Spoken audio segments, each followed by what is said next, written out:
Hey guys, this is Mel, and I'm back to talk about Supernatural episode 1409 titled The Spear, which premiered Thursday, December 13th, 2018 on the CW. I'm recording a few hours after the episode has aired, so huge spoiler alert. If you haven't seen the episode already, please go do so first, then come back and see what I have to say about the episode. You really need to go see the episode. Otherwise, my other video reminders are up on screen, so take a moment to remind yourselves of those. This is also the mid-season finale, so it's going to be a few weeks off of break for the holidays, and then I'll be coming back in the middle of January. So, I'm going to try to do this in 10 minutes, so let's start the clock and let's begin with what happened in this episode. So timeline-wise, it's supposed to be taking place during the holidays. I believe it's Christmas Eve, because Dean made a comment about the fact how everybody would be drunk and merry, and then Michael was going to be able to strike when they're all vulnerable.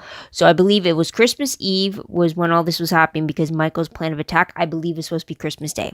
Also, this is the first Christmas-themed episode since the first one they did back in season 3, episode 8, which actually aired on the exact same day. It aired on December 13th, 2017, or 2007. My bad. Shoot.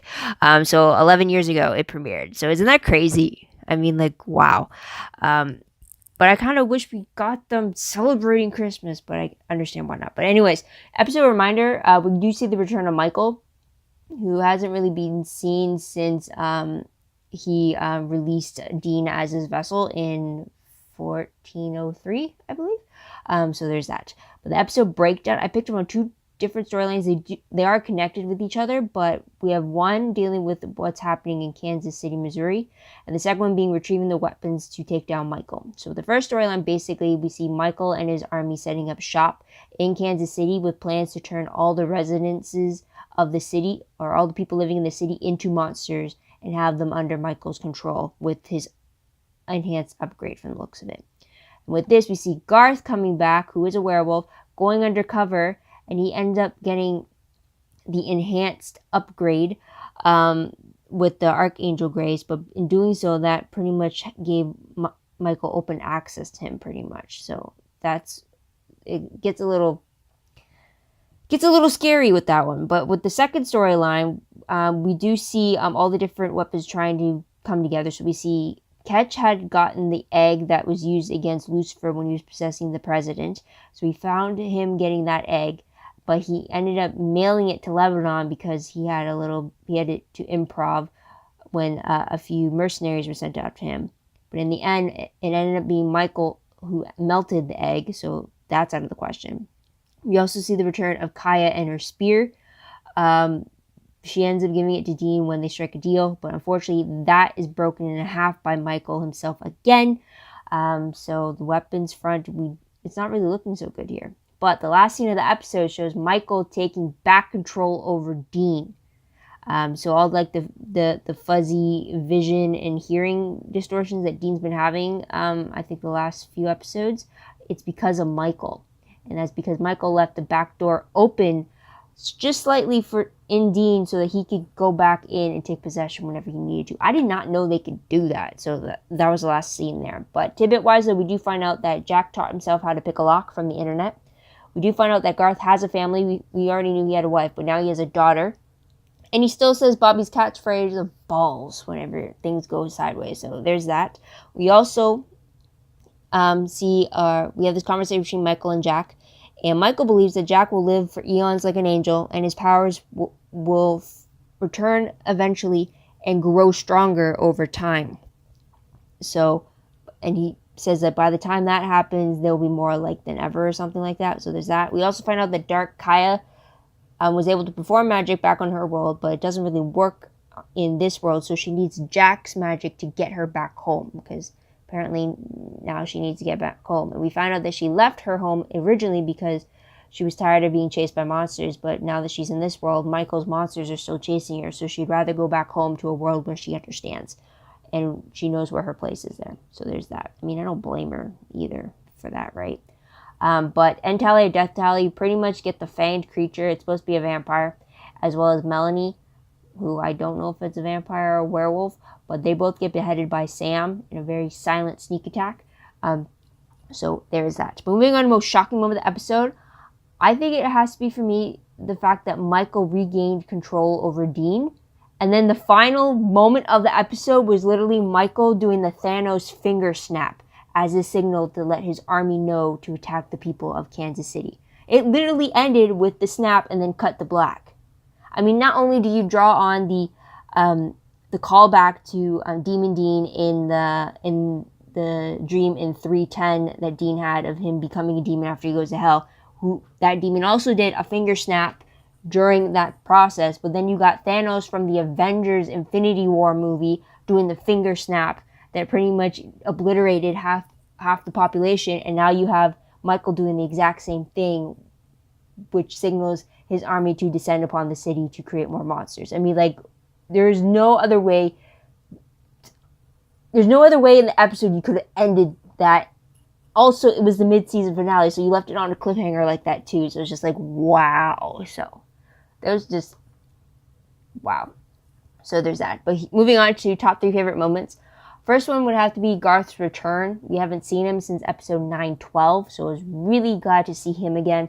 I'm glad he survived this episode. I'm always worried when characters we haven't seen for so long come back, because then I gotta worry if their death is what I'm going to be seeing on screen in this episode. So I'm glad Garth survived the episode. But now he's kind of under Michael's control, so now he has to be put on ice, Dean says. He has to be tied up and kept in control, or he's going to go berserk and start turning people against his will. So bottom line, I love that Garth returned. So there's that. I kind of wish that we had a little bit more of a moment between Garth and Jack, except for that attacking scene. But anyways, another favorite I had was the fact that we got this strategy planning moment in the bunker, where we had all the backup plans listed, what they needed the egg for, how they're going to use the spear for it, Rowena spell, trapping in the cage, it went on very fast, so I will have to go back and watch that scene to get the gist of it. But I really like that it wasn't just like, we're just going to go in and wing it. They had a plan, they knew what they needed to get, or they knew what it could do against Michael, or theoretically what it could do against Michael. So I really like that they were on the same page in that aspect. Another favorite of mine was just the video chat with Ketch. That was pretty funny. It was just very interesting. It was a little awkward too at first when Sam and Dean are like, well, we kind of need it today. And then Ketch was like, well, sorry, fellas. It's like nothing I could do about it. So it was just a little bit awkward there. But it was still kind of funny too, because it's just like, you could tell it was awkward. It's like, well, what am I supposed to say to that type of thing? So that's why it's being mentioned now. Also, my last favorite, I will have to say, it's kind of going to be a mix, because I did like the fact that Michael regained control of Dean, only because this is my favorite, because it breaks the mold of what Dean's storylines have become. Every time Dean always becomes something other than what we normally know him as, that's usually by it's usually the finale where, like, when he became a demon, and then like this one where he became Michael, and then like there's another one. What was the other one?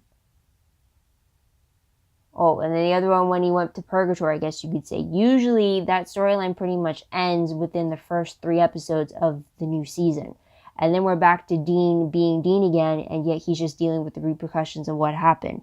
Season 8 was slightly different than that, though, but you get what I mean when, like, Demon Dean pretty much got cured in episode 1003. Dean regained possession of his own body in 1403, technically end of 1402, but you get my gist, right? So it was like a very short term time of Jensen being this different version of Dean. This time, with Michael gaining recontrol back of Dean, not only does it bring that aspect of Dean back with him being a different character, but it breaks the mold again. So it was something I wasn't expecting, and that's why it's my favorite, is because it was definitely, I mean, there was hints of it and stuff, but it's like with like the distorted visions and the hearing, but like still to have it happen like this, it's just like, wow. So I'll leave it there. Moving on to top 3 peeve moments, since I'm going to piggyback off of my favorite with Michael coming back to take control over Dean. The only peeve is the fact that because now Jensen is playing Michael, that means we're not going to be seeing Dean. And I love Dean. So that's the only issue I have with, like, I'm thrilled to see Jensen playing a different character in a sense. But then it also kind of sucks that means I'm not going to see his original character of Dean. Like, you know what I mean? So that's a tiny peeve there that I had to mention. But a major peeve I had in this episode was the fangs the creatures had, like the werewolves, and I think that was a vampire. It's just, they're looking ridiculous now. They just look like now they're too big for their face. It's not looking like it's something you can easily conceal Now it just looks like you just stuck a bunch of fangs in their face, and you just didn't anticipate how small their head was going to be, type of thing.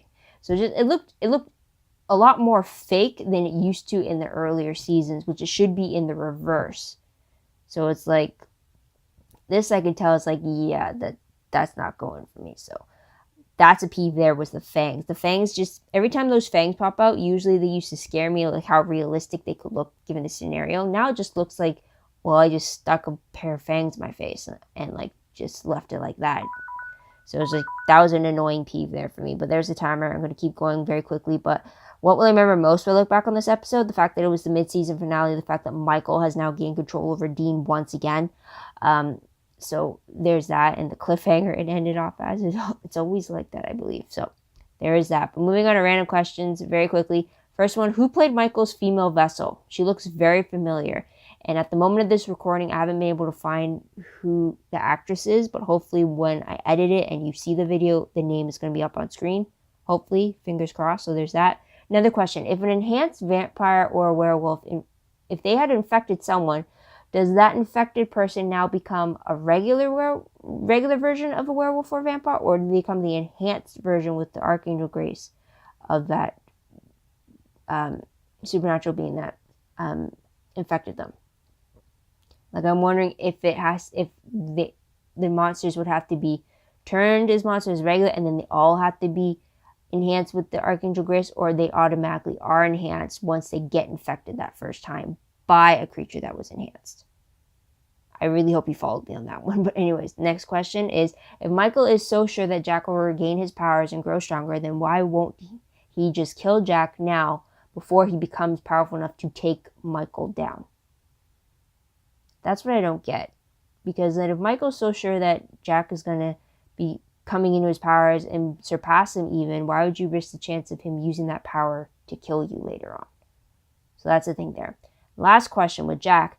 Is Jack without his powers still? Because I'm still not understanding how this whole sliver of a soul thing helped him in the previous episode if it didn't mean he got his powers back. So I'm a little confused there. But anyways, moving on predictions very quickly. So based off the promo for 1410, it is returning January 17th, 2019. So just under a month, I think. Maybe 3 weeks, 4 weeks maybe, since its return. But it shows Sam and Castiel, diving into Dean's mind to break him free from Michael's hold of him. Now, this is very similar to what Crowley had done back in 910 when he went into Sam's mind to help him break free from Gadriel's possession over him. And it's also the same thing or similar thing to what Crowley did when he jumped into Castiel's head in 1118 when he tried to get him to break free from Lucifer's control. So I'm excited to see it now being done to Dean, as like kind of like all of them have had as Dean mentioned in this episode, he never knew what it was like for Sam and Castiel to be possessed by Lucifer, but now that he's been possessed by Michael, he has an understanding of it. So it'll be interesting to see how going to Dean's mind will differ, just to see what's in his head and how it happens, but also see what Sam and Castiel have to deal with when going inside. So I'm excited about that because it is a few weeks before we get the episode. There is no synopsis released right now, so that is pretty much it. What do you guys think of the episode? What do you guys like about it? What do you think is going to happen next? Let me know in the comments down below. Love to hear your own thoughts, theories, and opinions about what you think will happen next. Also, don't forget to like this video, subscribe to my channel, and check my other videos if you haven't done so already. If you want, check out my Tumblr page. The link for that is down below. Every blog, promos, web clips, quotes, gifs, synopses, news, all that good stuff, all found in one place. Go check that out. Also, WordPress account, link for that is down below. Everything I post online is connected to my WordPress account. It's more detailed, more organized. It's still a work in progress, so heads up on that. Also, if you want a detailed recap of the episode, a play-by-play with, if you will, check out my live journal entry. The link for that is down below. I pretty much make a jot-noted summary of the episode as I watch it for the first time, so you get things in order, which helps me greatly. So there's that. Include quotes, in-moment thoughts, in-moment questions, in-moment reactions type things, quotes along the way. So if that helps, awesome, fantastic, check that out. But otherwise, guys, that's pretty much it. Thank you so much for tuning in. Thank you so much for your patience. I hope you come back after the new year to see what I have to say about this mid-season premiere. But until then, guys, this is Mel. Wish you all a great day, great week where you are. Be safe, have a happy holiday, and have a happy new year. Bye for now.